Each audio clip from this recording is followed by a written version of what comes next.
Va bien, moi ça va super. Écoute, je suis super content de te retrouver aujourd'hui pour une nouvelle vidéo crypto dans laquelle nous allons nous intéresser, comme à notre habitude, à mon cher top 5 altcoins crypto sur lesquels je pense le plus placer sur ces prochaines semaines, prochains mois en stratégie DCA. Tout simplement, ça veut dire qu'en ce moment j'en profite énormément pour réinvestir une somme fixe toutes les semaines, ce que par ailleurs je te conseille de faire. Bien entendu, comme d'habitude, je te conseille de continuer à faire tes recherches de ton côté car je ne suis pas conseiller financier et qu'on n'est jamais mieux servi que par soi-même. D'ailleurs, petite parenthèse, et ça on en reviendra sur l'analyse que je te fais en chaque début de vidéo de top 5, on va, pour ma vision des choses, attaquer de longues semaines voire de longs mois de stagnation sur le marché, et donc je vais changer un petit peu mon rythme de vidéo car il y aura tout simplement moins de choses intéressantes à dire, à mettre en avant ou d'innovation dans le marché des cryptos. C'est pourquoi je ne vais plus forcément faire une vidéo par semaine sur la chaîne. Je garde bien entendu le contenu des top 5 tous les mois et je vais remplacer la plupart de ces vidéos par des shorts. J'ai envie de m'essayer aux shorts, écoute, on va voir ce que ça donne, et qui seront plus particulièrement liés aux NFT et à la collection que je crée depuis plusieurs mois maintenant. Bref, trêve de bavardage. Si cette vidéo te plaît, n'hésite pas à mettre ton meilleur coins bleu, ça ferait extrêmement plaisir, à t'abonner pour suivre les prochaines vidéos si ce n'est toujours pas fait. Allez, nous on est parti. Bon, pour commencer et avant d'arriver au fameux top 5 de la vidéo, on va faire une petite analyse ensemble du marché, de là où on se trouve, prendre un petit peu de recul sur les situations internationales et comprendre un petit peu là où on en est. Bon, bien entendu, je te l'apprends pas, on est sur une période de récession économique, ce qui veut dire qu'on a un ralentissement général de l'activité internationale, ce qui fait répercuter beaucoup de mauvaises choses entre guillemets, comme par exemple l'inflation, des problèmes sur les marchés financiers, crypto-monnaies, etc.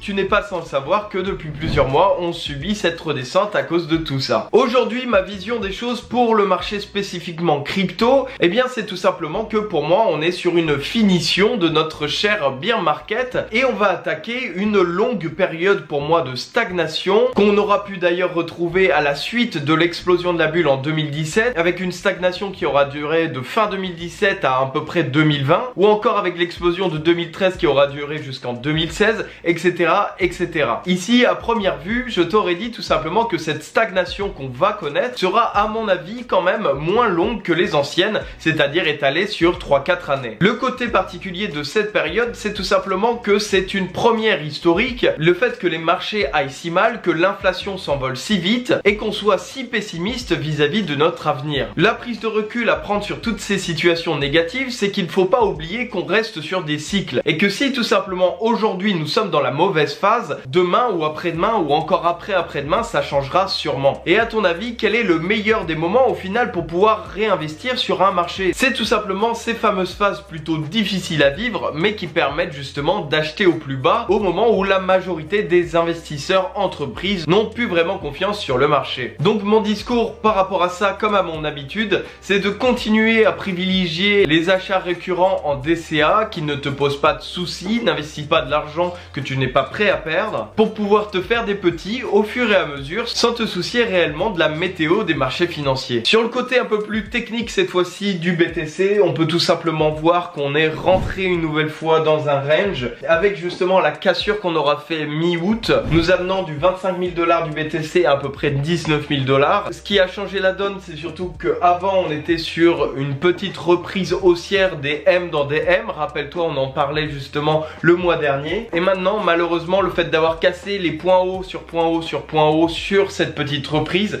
ça fait qu'on re-rentre dans un fameux range qui sera compris entre justement les 25 000 $ et à peu près 17-18 000 $ du BTC. Personnellement, je ne pense pas qu'on sortira tout de suite de ce range, puisque je priorise aujourd'hui et depuis déjà un petit bout de temps maintenant, vu que je t'en fais part sur la chaîne, c'est la stagnation de minimum plusieurs mois avant un réel changement, que ce soit à la baisse mais surtout je pense à la hausse. Côté de Fear and Greed, c'est logique, nous sommes redescendus à la note de 20 sur 100. Nous restons donc aujourd'hui dans l'extrême peur. L'objectif ensemble est donc de pouvoir se placer, avoir ses stratégies et le fameux wait and see, on verra bien ce que ça donnera.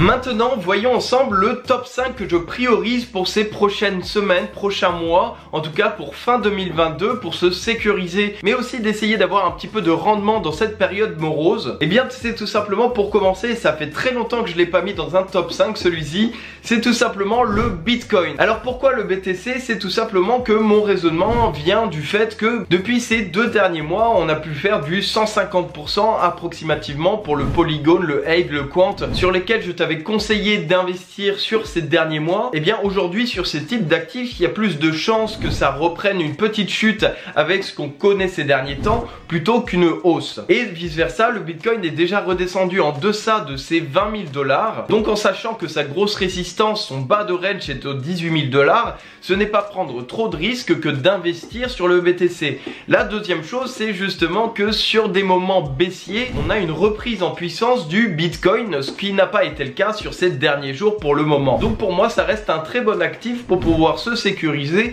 et potentiellement profiter d'une petite rehausse, par exemple jusqu'aux 23 000, 24 000 $ si on retape le haut du range.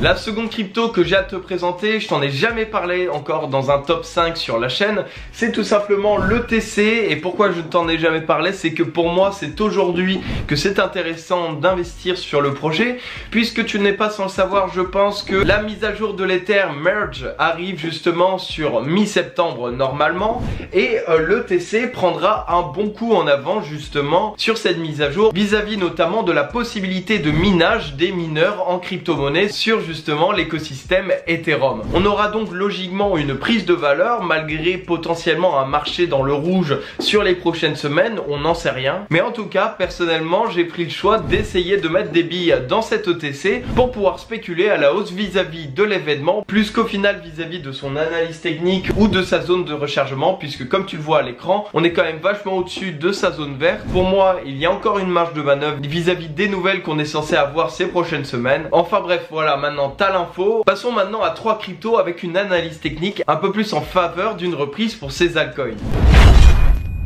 Le troisième coin que j'ai à te parler, c'est tout simplement le Binance Coin. Aujourd'hui, au niveau du top market cap crypto, je crois qu'il est descendu en 6e ou 5e position. À savoir quand même et à le rappeler que Binance est un complet monopole sur énormément de principes tels les démarches de base comme par exemple l'exchange crypto ou encore tout ce qui développe au niveau du stacking, leurs cartes, leur plateforme NFT, etc. J'en passe. Il y a tout l'écosystème de la Binance Smart Chain qui est de plus en plus important, et ce qui me fait penser que aujourd'hui, avec la baisse totale du marché en général crypto, c'est totalement intéressant de pouvoir réinvestir sur le Binance Coin, étant donné qu'il a eu une belle progression ces dernières années et qu'il en aura, j'en suis persuadé, encore pour les prochaines années, puisque le fondamental, l'entreprise est extrêmement solide, ils savent de quoi ils parlent, et aujourd'hui c'est se sécuriser que d'investir dans leur business, dans leur coin, et de manière logique dans tout leur écosystème. À savoir que le top du BNB était à peu près aux 700 $ au niveau de la TH. Aujourd'hui, il est descendu à 270, donc un beau x2,5 x3 si on retouche de façon moyen long terme sur ses anciens sommets. Le dernier point à mettre en avant, c'est aussi que Binance risque d'avoir beaucoup moins de mal à tomber entre guillemets en faillite ou en perte sur justement cette période de stagnation, voire de bear market en fonction de comment tu le vois, à la différence de beaucoup d'exchanges, plateformes, entreprises dans la cryptosphère qui risquent de se casser la gueule un peu à la Celsius et donc laisser la place aux plus gros tel Binance, ce qui me laisse encore plus optimiste quant à la place que pourra prendre cette plateforme pour les prochaines années.